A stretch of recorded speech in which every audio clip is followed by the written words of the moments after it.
what's going to be the further impact of technology, design and manufacturing? Well, there's two answers. For me, there's the negative and the positive. So the negative, get that out of the way, is the enfranchisement of the amateur. That's what I'm nervous about. I'm always nervous about when something comes along to make it easier for the uninitiated or the untrained. So some of those tools that we get, which I can't mention the name of, which allow a person to do their house design without going to an expert. The country I live in, you don't need to use an architect. So if you extrapolate that into the new technologies, like the 3D printing with the 3D printer at home, goodness knows what an enthusiastic amateur with very little talent will get up to. It means that there's a risk that designers, professional designers, will be less called upon rather than more called upon, because people say, why do I need to pay this extra money for that person when I have those skills myself? Then the other scenario is the opposite, which is that that person realizes their limitations when they try and do it themselves, so they become the better client. So because I'm an optimist, I actually think what will happen is that people will become more aware of what they can't do themselves, but they'll know what to ask for. A bit like when you self-treat yourself, self-medicate. You know, you get to a point where you know you can't do it anymore, the chemist can't help you, and end up going to the doctor, if you're the sort of person who doesn't like going to the doctor. The extent to which these new technologies will change what we live in and how we live, there are some clear signs that there could be some big changes. But I remember when the iPod first came out, and I was at a review in New Zealand for a final year student, and she caused a lot of controversy because she stood up and basically the walls were quite blank, there wasn't much material. She showed the iPod and said, I think that people in their 20s will live like this. And she was proposing that the iPod would have everything she needed. It would have her movies, her favourite family pictures, her favourite music, best books. And she would spend a few days each week in different places, because all she would need was a sleeping bag and a cup and a saucer and a knife and fork and her repository of everything that was important to her. And should move on, and that the landlord of the future, instead of putting share houses together, would just be simply providing the minimum accommodation that such a person would need. She didn't propose it as being forever, but she just thought that there'd be a generation emerging. Now that was 10 years ago. I was very convinced by it, and I loved the way that she used that as an excuse to show very little architecture for a final year project. She had actually thought it through really well. So I actually do believe, I find that a very compelling theory. I sort of fantasize about being able to downscale and chuck everything away and just have it all on miniature, and you just put it up on the screen. But I haven't done it myself either. So all the indicators are that we're given these technologies to really radically change the way we live. But I think it's going to take a lot longer.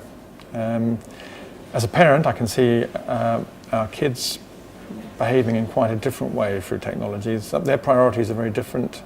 Their egos seem to be much less crucial than perhaps my generation.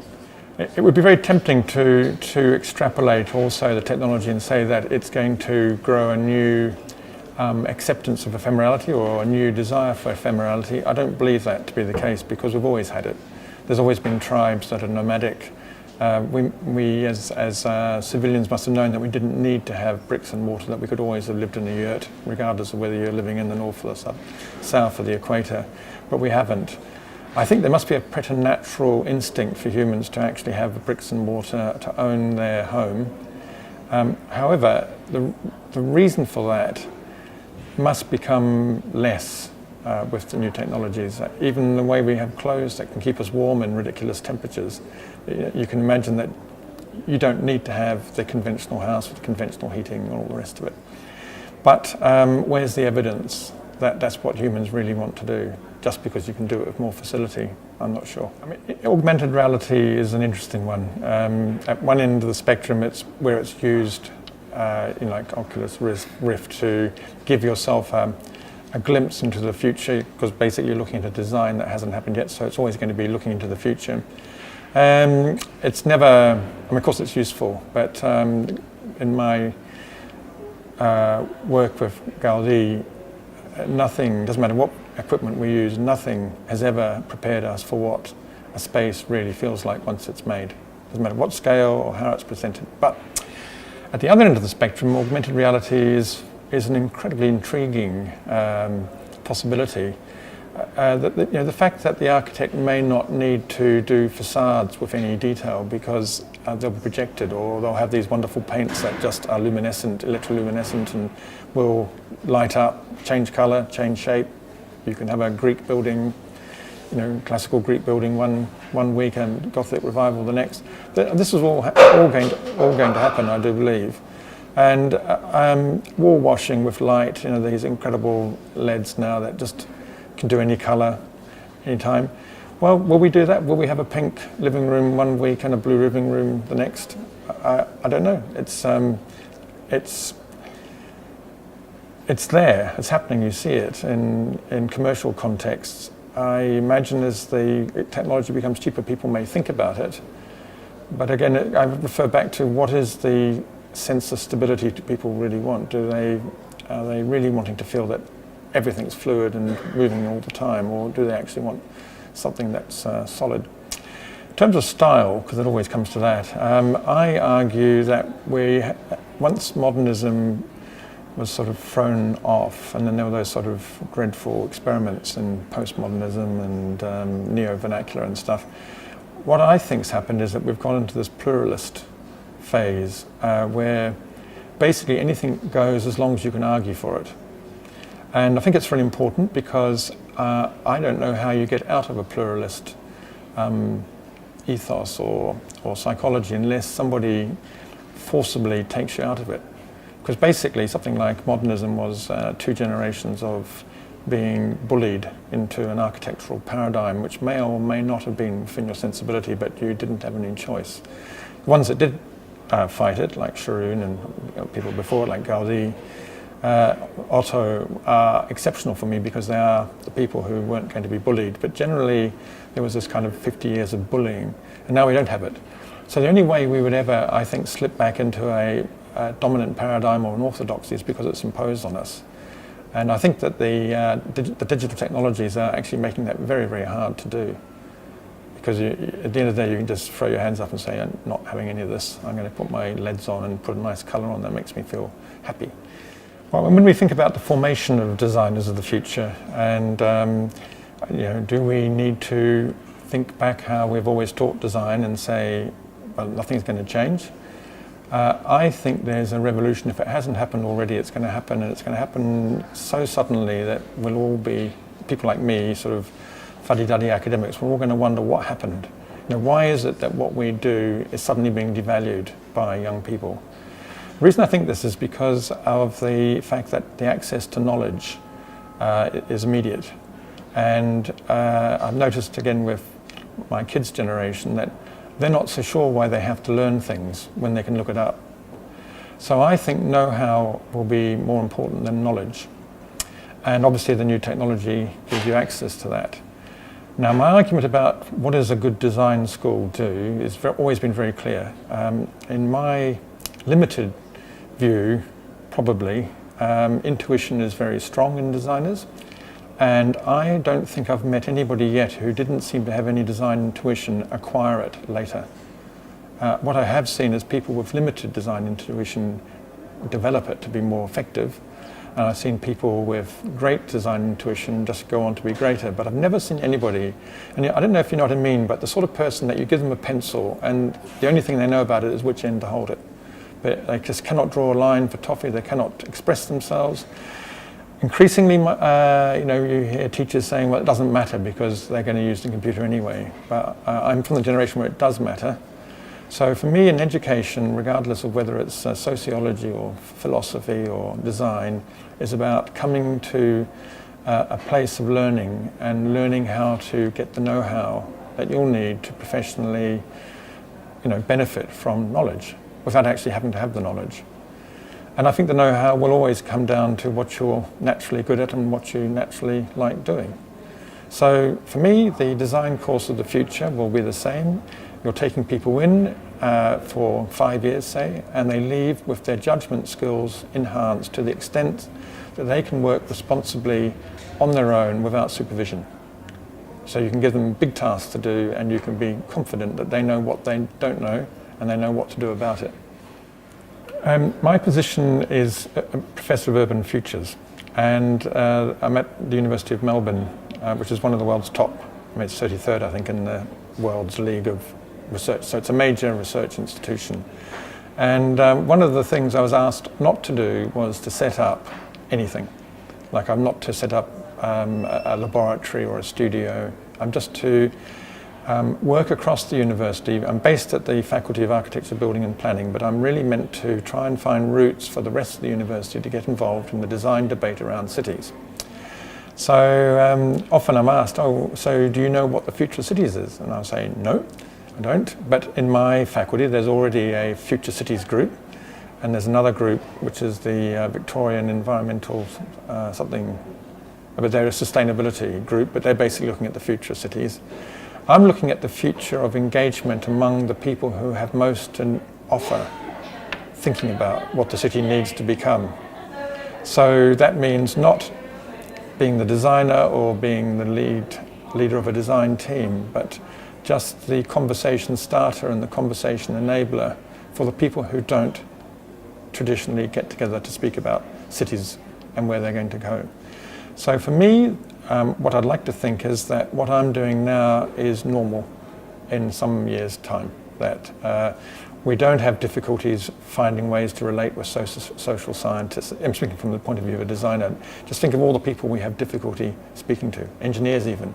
You know, at our worst, we think we don't need to. At our best, we're just tongue-tied because we don't know how to speak their language. So I'm very keen to find the routes by which we can all speak a little bit of each other's language so that we know how to work with each other. Technology is the enabler here because one of the things I'm very interested in is design decision support. It's what is the environment that we need to have professionals sitting around a table and in real time coming up with ideas and their expression and their testing. Because at the moment it's very linear, you know, just simple architect comes up with something, sends it to the engineer considers it, comes up with some options, and it's linear. But that conversation needs to be around a table. Quite interesting when you think about what has to give up, because we have the technology to enable that. I mean, I have a vision for, in fact, I'm trying to set up a space where you come in with your laptop and it automatically dominates one particular monitor from an array of, say, 16. So you can see everybody's monitor at once, and we're calling it a digital pin-up space because, funny, it just doesn't exist. We've got multi-monitors which will put really big pictures up. But the trouble is, this is where it gets interesting, is does an engineer really want to show an architect how little time some of their decision-making is, right? Because a lot of it is mystique. You go away and come back with the answer and pencil chewed down because you spent long nights on it. Whereas in fact it might have just been an inspiration. And I've worked with engineers where in a few seconds they've come up with an answer that I never would have come up with at any point, let alone in a few seconds. So there's a whole lot of cultural shifts that are going to happen. We're going to have to become more comfortable washing our laundry in front of each other. But that's what I think is the urban future, is this a different kind of conversation. So when you hear me talk about urban futures in my role at the University of Melbourne, you might be thinking, well, that just sounds like a whole lot of people talking all the time. How do you put it into action? And I have got an action plan. I haven't actually acted on it yet, but I am in the middle of doing it. And that is to see how we can get demonstrator projects happening. So the vision is one which is quite simple to express, but goodness knows how you actually get it to work. And that is the principle of a think tank being a resident unit. So rather than the university looking to get lucrative contracts for consultancy, I'm looking for even more lucrative sums of money for relatively short engagements where an outside party can come in and say, look, this is what we're faced with, this is the problem we've got, what do you guys think? And because whereas academics have great difficulty assembling teams quickly with the agility you need in practice, we can respond very quickly when there's just an afternoon required to have a conversation with some very clever people about a very difficult topic. It sort of gets us going. That's what universities are for. So the principle that I'm interested in is transdisciplinarity as opposed to multi-pluri, whatever. And transdisciplinarity is defined all sorts of ways, but the one that I like is very simple. Transdisciplinary project has at least 2 disciplines working together on it. The transdisciplinary team has to have a project. If there's no project, it's some other kind of research. So multidisciplinary team working on a project with an outside partner. That is a transdisciplinary project. And transdisciplinary doesn't mean jack of all trades. It means you come into the team with your knowledge, and your knowledge will be a concentration. Typically it's a profession, so my knowledge base is architecture, say. But I will work with engineers. I don't expect to become an engineer by working closely with them. I expect to transform my own practice by deep engagement with other people in real time, not behind doors. So that's a big shift if we can get that to happen. But that's what I'm aiming for. And it's how do you market those skills? So demonstrated projects are probably the best. If you can just find the right client, the right circumstance, right team, then you get on with it. The other good thing about transdisciplinary approach is it's not age-based or experience-based. A better team will have very young, enthusiastic, creative minds who may not have a lot of experience, but on the other hand, therefore, can be unfettered with their ideas. They can say their ideas without embarrassment, and then they can lock antlers with the older dudes who'll tell them why that idea is never going to work. But if it's a transdisciplinary team, you're going to have other knowledge sectors there who will say, well, that sounds interesting, even if you don't think it is, it's interesting to me. So, the Sagrada Familia has been under construction almost without any interruption since 1882. And Gaudi worked on it from 1883 to 1926. There was an interruption during the Civil War, but sometimes it's described as a renovation, but it's actually a construction. It's never been finished. There are some renovations going on because some parts are so old that they need it.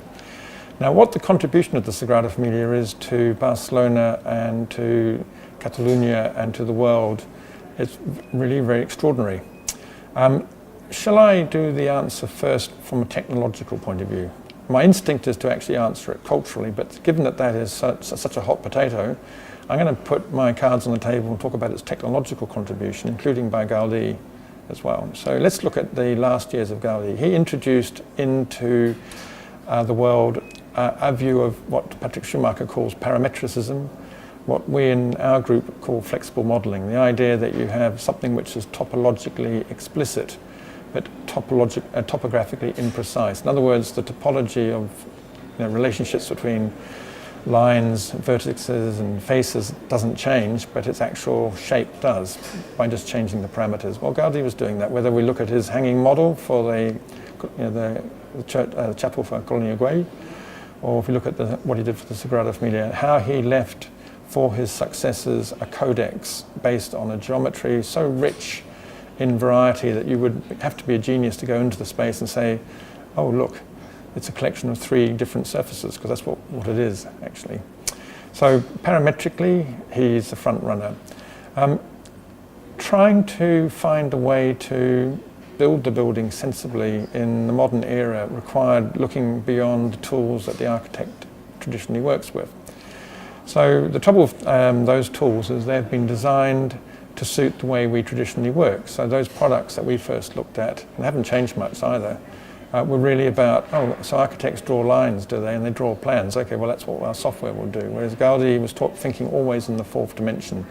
Not the only person to be doing that. Van Doesburg in 1923 in his manifesto towards plastic architecture was saying they're going to have to jump from 2 to 4 dimensions.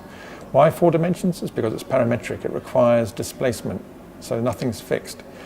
So to build the building, you then find that you have to use new technologies to match the technologies you're using to describe it. So we're using aeronautical design parametric software from 1990. Now, Just simple facts. I think it's the first architectural project to have used parametric software. I mean, some engineering possibly, but first. First building, I imagine, that was routinely sending building information across the wires from, we were using faxes, but I think we were sending plans to be printed overnight, way before other people were doing it routinely. So a pioneer in that kind of communication. I don't know of any other enterprise that was using video conferencing before we were. So, and then when it comes to 3D printing, definitely the first building to have a 3D printer involved in the design process. But if we look at the former director, Senior Bonnet, if you said to me, can you really put one contribution from him above all others? Well, I would say there is one that I would put above all others because it directly affected me. I think he's the first architect I know who saw the reason for working with universities. How many practices routinely would say, I know, rather than reinventing the wheel, I'll go into EAC and see what they've got. So that brings me back to my idea of the think tank. That's what we really want. Sagrada Familia has had that since 1990. 1990, it made its first contract with the university I was working at on the other side of the world, and as well as the first contract it made with UPC here in Barcelona. Fantastic. Culturally, what does it all mean? Well, as I, coming towards the end of the normal career you would have, I look back at what stick the Sagrada Familia gets, how routinely it's beaten. I think of all the wise people I have met personally who'd never set foot in the building but felt qualified to talk about it. I read articles recently in the Architectural Review, a critique of the recently completed interior. It must have been 3 or 4 years ago, and the writer gets stuck in and says, the columns look like they're made of look like celery sticks, as if ha ha ha, really silly metaphor just to reduce it. And I think the poor bastard, he just hasn't even bothered to think about how those might have been generated. And even if he didn't like them aesthetically, and it's easy not to like the interior if it's easy not to like it if it's not your cup of tea, but that's not the point. Intellectually, what that space reveals is profound. As it happens, I think most people do like it. You just have to go in there and watch them coming into the space for the first time and see their reaction. It is, they're awestruck. I'm not sure if they go through some profound religious experience necessarily, but one hopes that they do. It is a basilica. But I think what I would say is the most important thing about the Sagrada Familia and the city of Barcelona and the country of Catalonia is what it represents in terms of an idea being bigger than a person and bigger than a generation. Okay, Catalonia had its share of geniuses. Gaudi is one of them, and it's one of those countries that actually recognises genius and gives them space. But not only that, it puts an impossible project, it gives it life, it happens, it's not squashed. And the Sagrada Familia has been going for all those years. It's gone through economic cycles, very difficult ones, civil war, culture clashes, cultural wars, and it's still there, and it's still going. And I just love the idea that somebody today feels that their personal opinion, as informed as it might be, is so powerful that they can predict the value of the building in 500 years' time or 1,000 years, and it's a 1,000-year design life, so it's still got 900 years to go, technically. And we presume to be able to determine what somebody in 900 years is going to feel about the building. So I think it sits above everything in that. And it's got nothing to do with what it looks like, it's what it is and what it represents.